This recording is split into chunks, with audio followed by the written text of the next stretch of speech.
শনির দুর্বৃত্তের ছুরিয়াঘাতে শান্ত আহমেদ বাবু ৩০ নামের এক যুবক নিহত হয়েছে।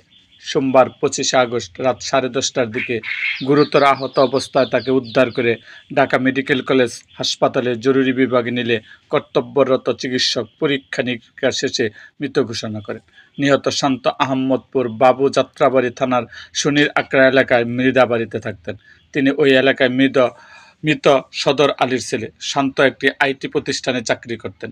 নিহতদের স্বজন জানায়, রাতে শান্তর ছোট ভাইয়ের মোবাইল ফোন কয়েকজন দুর্বৃত্ত নিয়ে যায়। বিষয়টি জানার পর শান্তসহ আরও 4-5 জন ঘটনাস্থলে গিয়ে জিজ্ঞাসা করলে হঠাৎ 20 থেকে 30 জন তাদের উপর হামলা চালায়। এ সময় দুর্বৃত্তরা শান্তর গলায় ছুরি ঢুকে দেয় এবং শরীফ নামের একজনকে মারাত্মকভাবে আহত করে।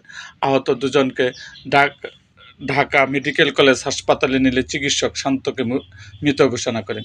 গুরুতর আহত শরীফের অবস্থা আশঙ্কাজনক বলে জানিয়েছেন তার স্বজনরা।